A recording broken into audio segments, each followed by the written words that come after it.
Morning everybody, I'm going to try to give you the short version of what's going on with this Craftsman zero turn here. The model is a Z6000.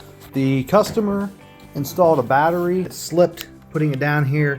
It kind of got cocked a little bit right here, and you can see where it burned a spot on the frame. It shorted out and it melted the ground cable. So what I've done is replace the ground cable, and there was one other small, which is now encapsulated in this loom here, that was burned in a spot too, so that's been replaced. But that solved our starting issue and running issue. The battery was charging again. Things were doing great. Went ahead and did a service on it.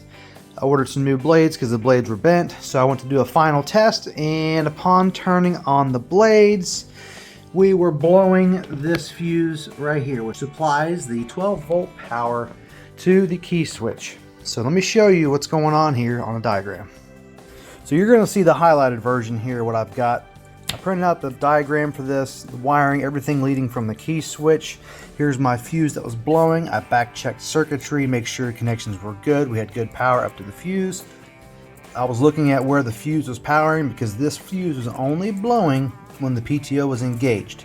So we look down through here, follow this all the way down through here. Here's your main PTO switch. As soon as this was closing the contacts between pin here and pin here, it's supplying the power to this section here. I tested our clutch out here. You can see a good healthy clutch will range anywhere from 2 to 4 ohms. So I got negative on this terminal, positive on here. It doesn't matter either way, we're just testing resistance. I read 3.7. Clutch is fine. And you already see, spoiler, diode failure.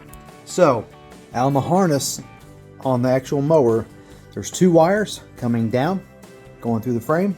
You've got these 2 wires right here, this blue and a white. And what comes out on the clutch side is 3 wires.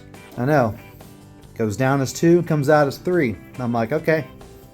I look, it's in a wire loom, electrical tape, figure I need to check it. So when I was doing my testing, I had a ground reading on my blue and ground reading on my white. The white should have a ground.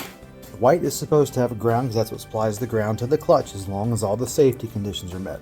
Now, what threw me off was the ground reading on my hot lead. Here's what I found out. This is the blue wire coming to the clutch. This whole section here is the electric PTO clutch. This white wire is the ground, which is supplied by the PTO relay, which defaults in a ground given condition tied to ground. Whenever this relay is not energized, it supplies a ground for the circuit. Now, the problem I have is in the positive side. So when I was testing this, it was toning out to ground. Well, I saw this on here, and you see I've already written it on here, diode failure. I found it. But this section right here is a little small wire. This is where we have our 3 wires. So the way this comes in, this is how it was wired up. That little bitty black pill you see there, that's a diode. So this is how we have 2 wires from my right side changing into 3 wires on my left. The way a diode works, or even what a diode is, it's essentially an electrical check valve. It allows electricity to go one direction and not backwards. This is our symbol for diode. This little arrow here is our anode, and the straight line is our cathode.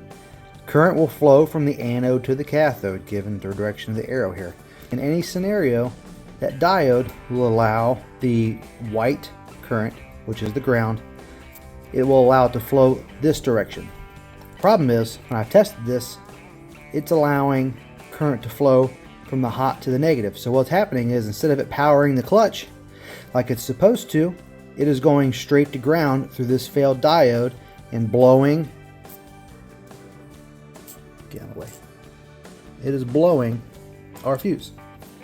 So let me show you how this diode tests, right? And I've got a pack of new ones here to show you how a new one tests out and how our failed one compares. First things first, we got to select the diode setting on your multimeter before beginning the test. The way you test these diodes, we'll check the red on the left side here and the black on the right, and then we will flip. So we're going to check black on the right red and the left. Reading zeros, which tells me I have contact between my red and my black, and it's going to be flowing from the red to the black. Let's flip. Black on the left side, red on the right side. Same reading, see that? So it tells me the diode has failed. Strip of good diodes. We're going to read from this side to this side. So we've got a reading. We're going to flip it over.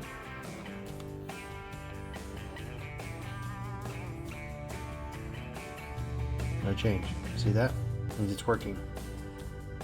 We're not reading. The voltage is not flowing from here to here.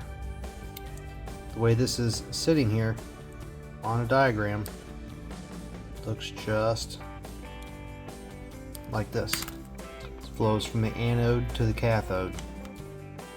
We have reading, we have flow, we flip it, and we got nada.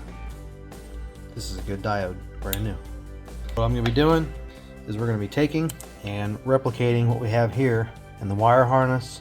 It's going to be soldered, and then we're going to heat shrink. We're going to put everything at least enough back together to where I can do a test run to see if this will start and not blow the fuse.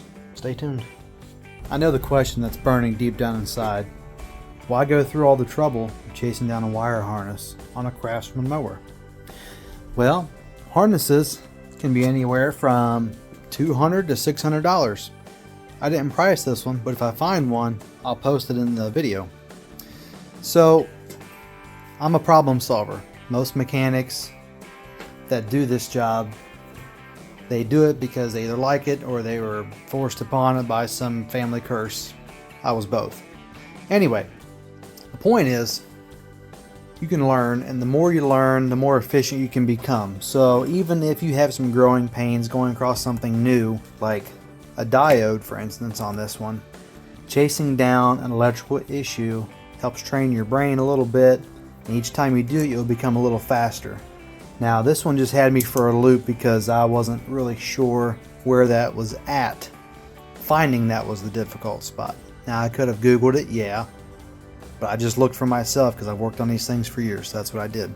Point being, that harness ended up getting a replacement diode that was pennies. Pennies, right? Just took a little bit of solder and some finesse to put it back where it needed to be, to heat shrink it, do it all right. But the mower's working now. It works great, all because of a failed diode, which was allowing the current coming from the key switch, instead of flowing through the clutch, it found the path of least resistance to ground through a failed diode. Just like that. So hopefully you learned something today. Don't give up. Don't back down. You can do it. It's a pain in the butt. Some shops, they might just look at that and say, well, you got a problem in your harness, it's not worth my time. Let's drop a $500, X amount of dollars worth just of a new harness and the labor associated with it and call it good. I'm my own boss, so guess what? I get to do what I want to. So yes, I might have spent about 6 hours between prayer, breaking down and crying and trying to figure out how it came to this point, but I found it. And now I'll know next time. I didn't bill the customer for 6 hours because that's unrealistic. And you may say that's just stupid, Ty, you're in a business. Why would you waste 6 hours of your time? Because even billable hours, I'm cheaper than most people. So a new harness would have been cheaper probably than my billed labor for 6 hours. But it wasn't a solid 6 hours. It was a little bit research, a little bit dive in, a little bit research. Try to hold it together, tell myself it's going to be okay. But I got it figured out. Now it works. So the proof's in the pudding. So even if it cost me that much time, maybe this could save you some time.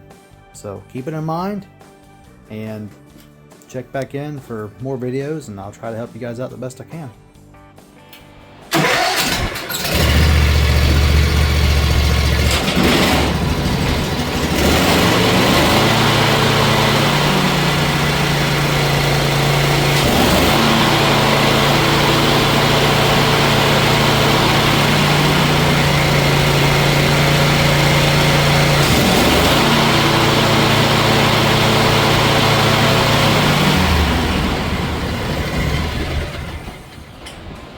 And it's fixed. Thank you, Lord. Thank you, Jesus. Prayers answered. God is good. All the time. That's right.